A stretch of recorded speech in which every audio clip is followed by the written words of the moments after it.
After the accident, I was stuck paying all these medical bills. The Witherspoon Law Group understands that you didn't deserve what happened to you, but you do deserve justice. They weren't just there for me, they fought for me. I care about what my clients are going through. We are in the fight of their lives. We don't just fight for you, we fight with you and make sure you get the compensation you deserve. And that's why we do what we do. And what we do is win. Call 844-WE-WIN-44.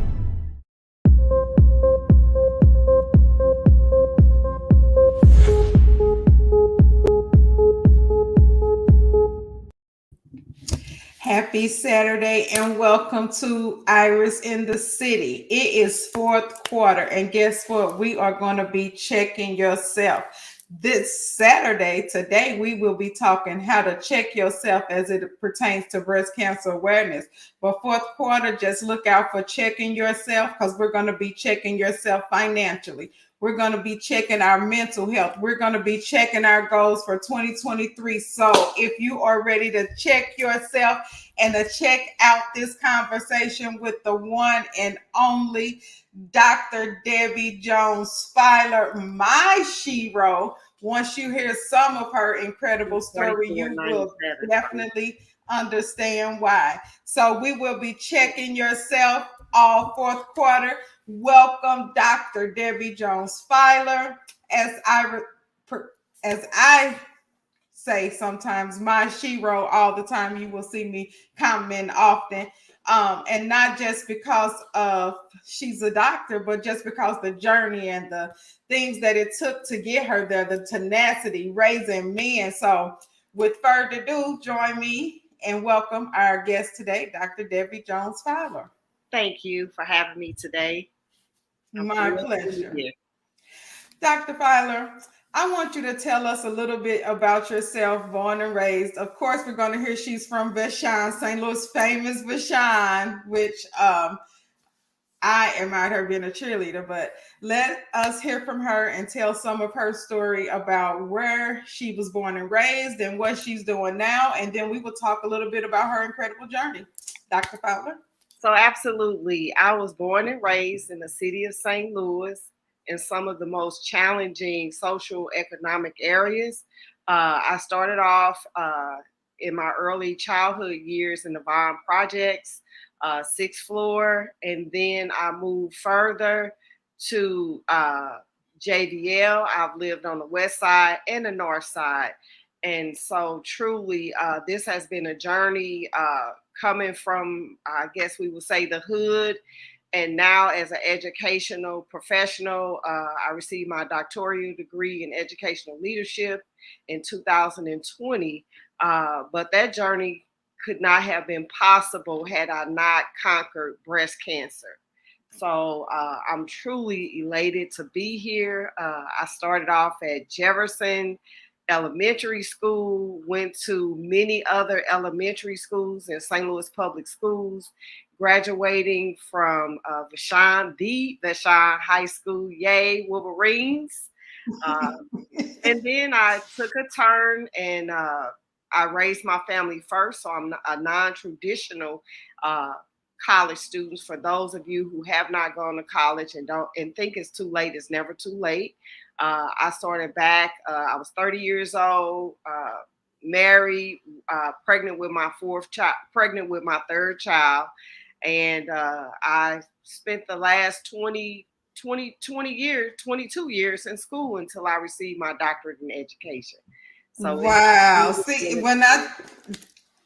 and it was so much in between. And it's highs and lows, but a lot of highs when you look at exactly where you are today. It's just hard to focus on the things, but I don't like to lose sight of it because it's somewhere someone is going through that same thing and they need to see women like you that have, fought the thing and, have family to support them. Look at the family. Okay, so tell us who everybody is, right to left, your right to left. So from my right is my youngest. That's Julian Fowler in the yellow shirt. And that's my grandson. His name is Victor III. Next to him is my middle child, Victor Fowler the second, and then my firstborn child, Reginald Jones, and his son, RJ. And so we have truly been on a journey, and I'm grateful that I had the opportunity to raise my four boys. When I was diagnosed with breast cancer, Julian, the youngest, was in the fourth grade, and my oldest was in college at Alabama State. And I did everything I could to hide it from my oldest because I did not want him to come home from college. And so whenever he would call, I would try to prop my head up on the pillow after having a triple round chemo treatment. Wow.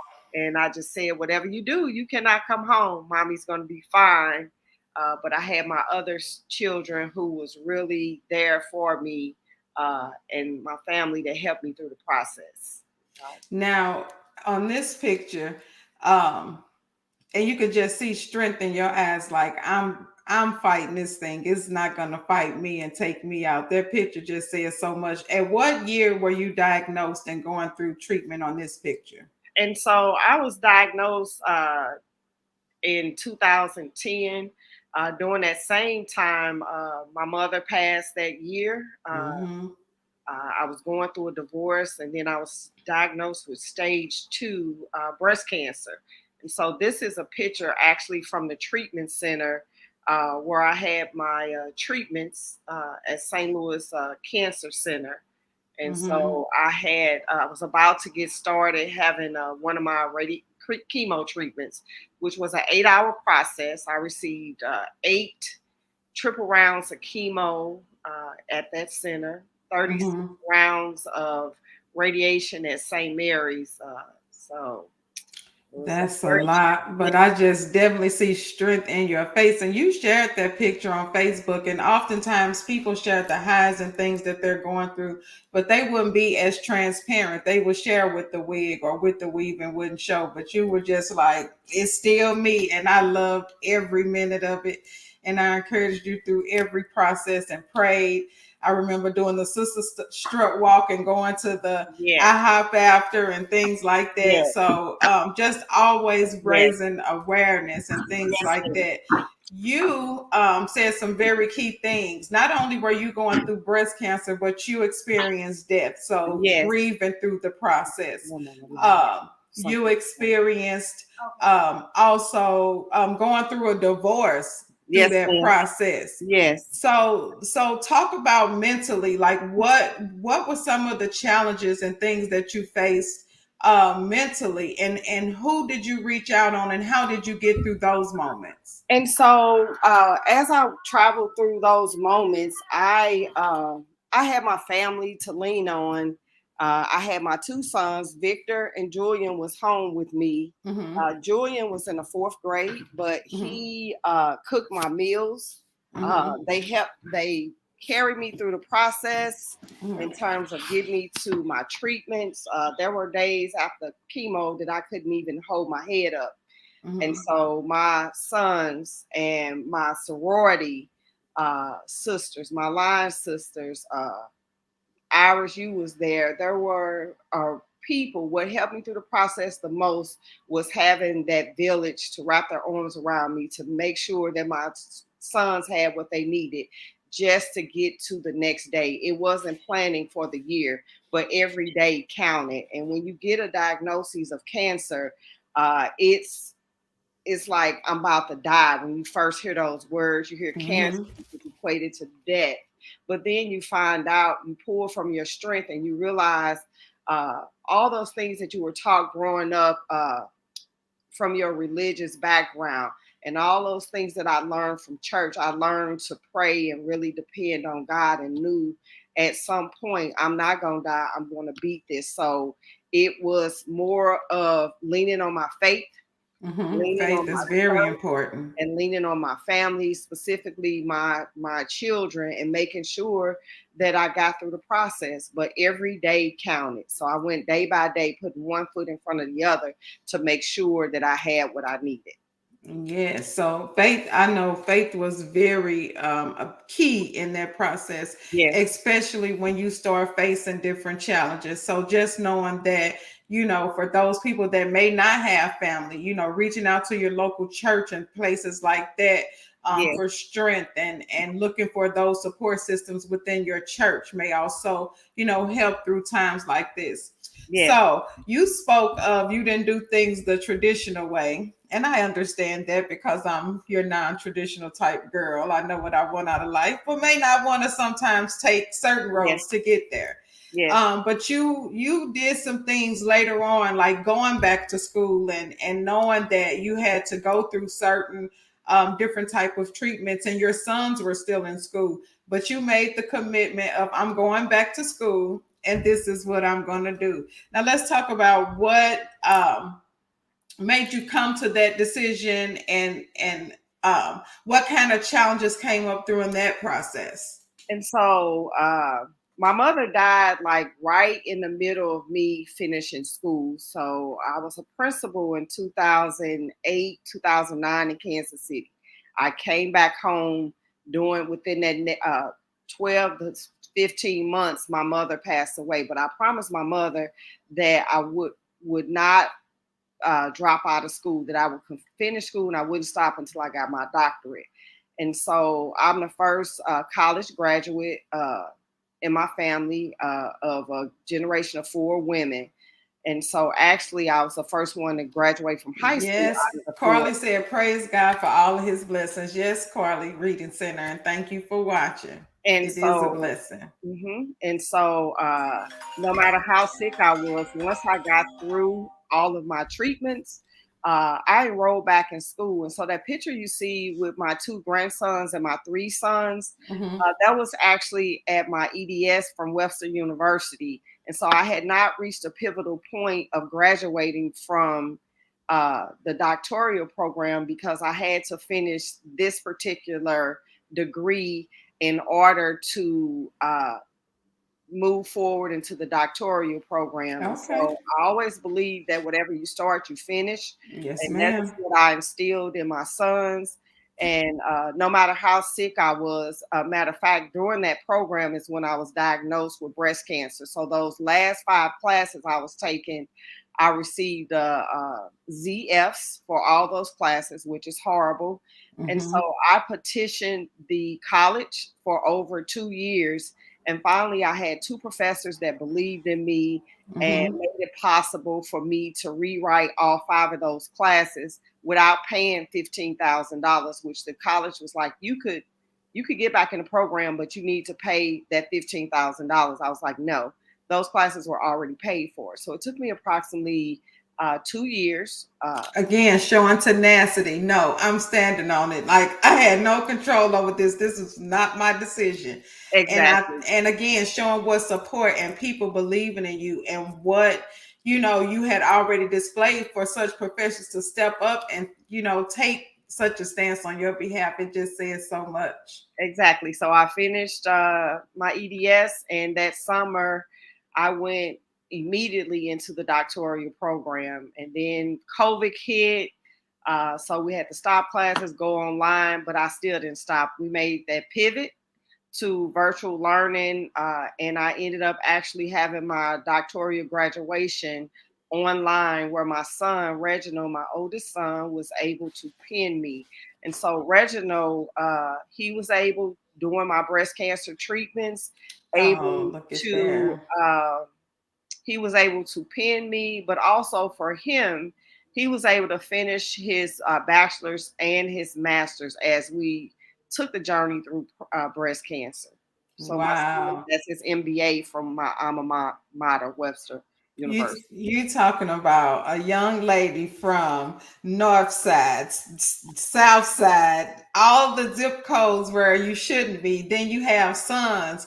So we know with sons, the journey is never do what mom says, and that's it. We always have to have 1 or 2 that take. So we go through those things with them. But everything that they say wouldn't happen, you absolutely made happen, and that is to be commended. Yes. Um, Now, financially, when women are going through these types of situations, we know that, you were working, but how hard is it, to obtain services beyond, what you need, but it's certain things that the insurance companies want you to do to get there. And for those that don't have insurance, that's even more of a barrier. How hard is it to get those services and get the things that you need? And so financially, I was devastated as I went through breast cancer treatments, going through a divorce, and burying my mother, who did not have insurance. I was financially just hit rock bottom. Uh, One of the things that was significant in my healing was that I had acquired Dr. Jose, who's a holistic doctor. Those herbal treatments are not covered by insurance. It was almost $600 a month. And then all the other things, just, changing your diet, not eating meat, eating healthy costs a lot of money. During that time, Who for you about a telling me year, with a I was a vegan child? vegetarian. Mm-hmm. And being a vegetarian is very expensive. Buying Expensive. fresh fruit and vegetables every week and eating the things that would help my body heal properly. It was financially challenging. And while there was the Breakfast Crew and some other organizations that helped in some ways, but in many ways, it took me years to recover financially from going through breast cancer treatments. As I look over the last 12 years, there have been organizations who have stepped up and who are Mm-hmm. making changes. There's a lot of non-for-profits. However, going through a critical illness is financially draining. And you're thinking about your health, you're thinking about healing, but you're also thinking about gas bills, electric bills, water bills, sewer bills, house notes. And if I was blessed in a sense, I had an employer, Sidral Truck Lines, Mm-hmm. who really took care of me. And thank God I didn't go without a paycheck. Right, right. And to that point, we want to make it easier for women to support their families through things like this. And that's why we're doing things like Check Yourself, because Dr. Fowler is very active in her community through her organizations. So we're going to make sure, and we have a special shoe for breast cancer, and women are going to be out strutting in it. I know Dr. Fowler and myself will be. And you can check that out on RobbieBands.com. You can purchase the shoe. You'll get the t-shirt for free for now. By the 15th, we will definitely be charging for the t-shirt, because those proceeds will benefit organizations that she would like to pour into. And then the Connect Resource Center will also be pouring back into the St. Louis and Dallas communities. So we look forward to doing what we know should be done with the organizations that we know are out there supporting the women and doing the right thing. So I look forward to presenting her with the donation that, will warm the heart of her favorite organization. So we are definitely on track for that. So let's talk a little bit about, it's always got to give a little not girl chat, but we got to encourage the ladies on a whole different route. Now, you mentioned going through divorce and going through breast cancer.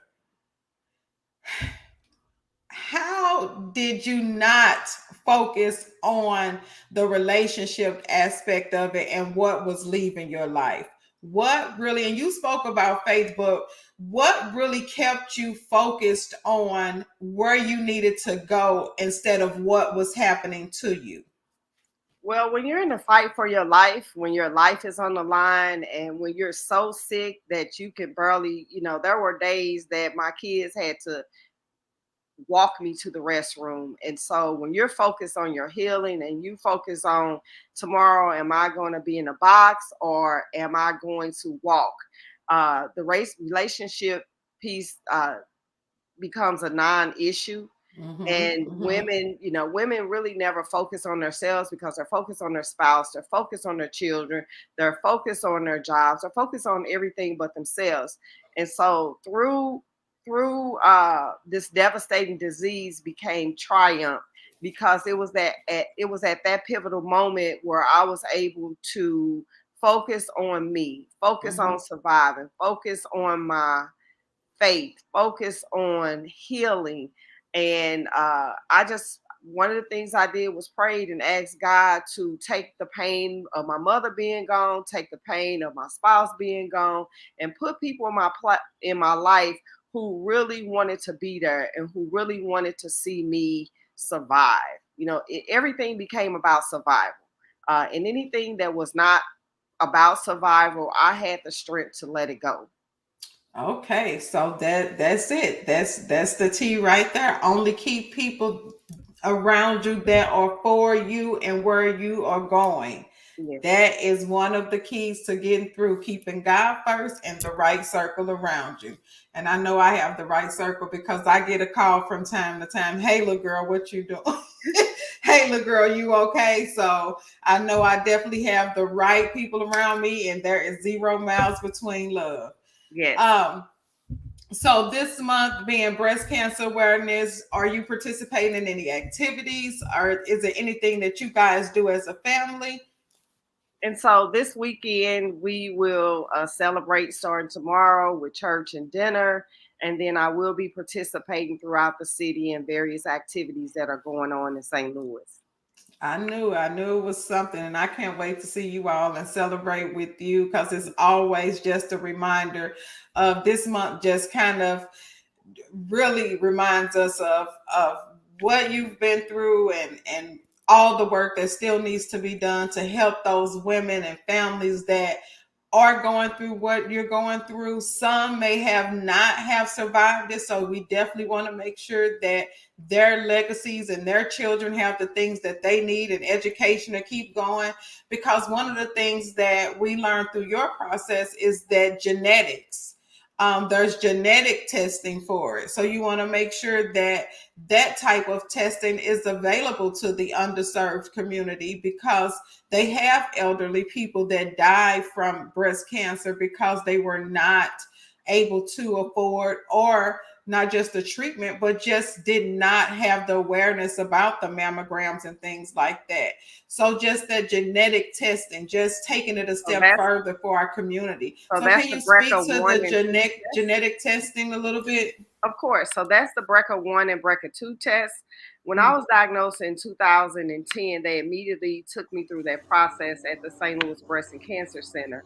And the genetic testing revealed that the BRCA1 test was negative, but the BRCA2 test was inconclusive. And what inconclusive mean was that there was something showing up in my genetic testing. However, that particular gene, breast cancer gene, had not been discovered. And so when I went through surgery, the breast cancer was discovered in my left breast and in my lymph nodes.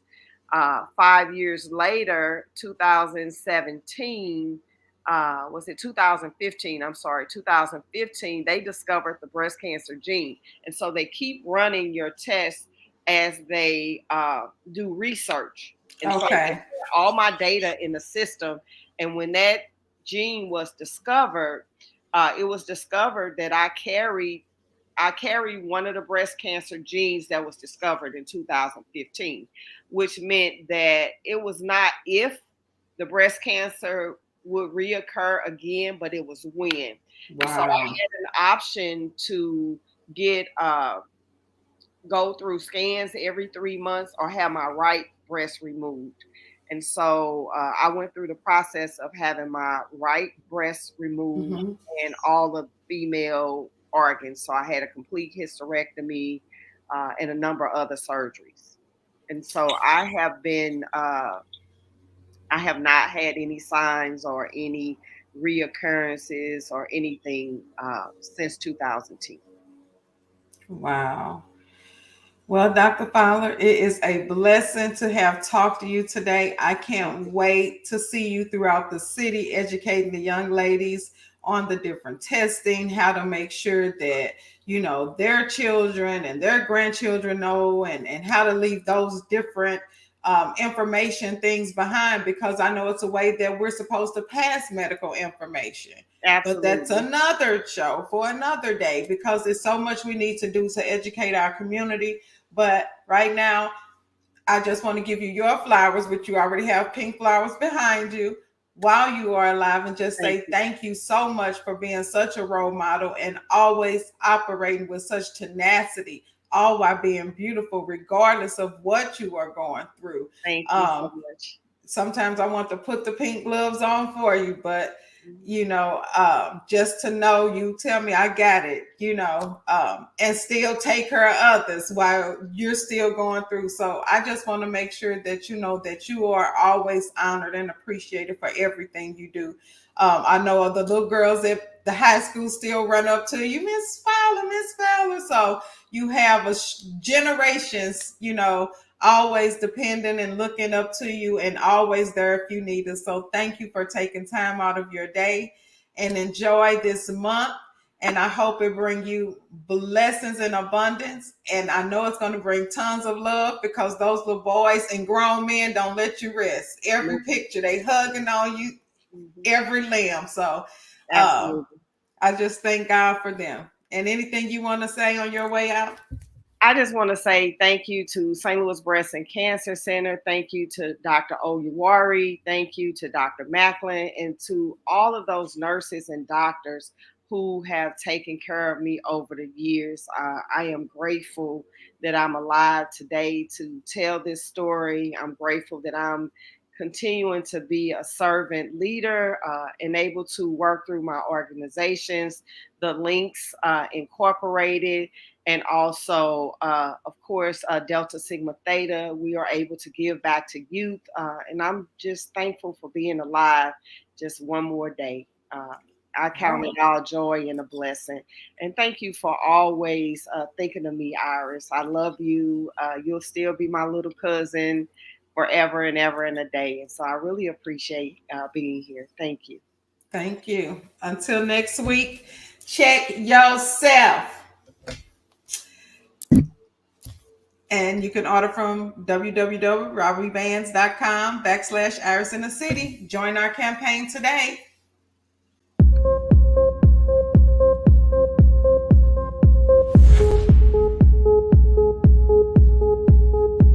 After the accident, I was stuck paying all these medical bills. The Witherspoon Law Group understands that you didn't deserve what happened to you, but you do deserve justice. They weren't just there for me, they fought for me. I care about what my clients are going through.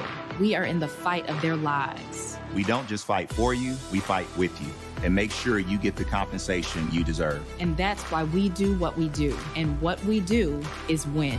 Call 844-WE-WIN-44.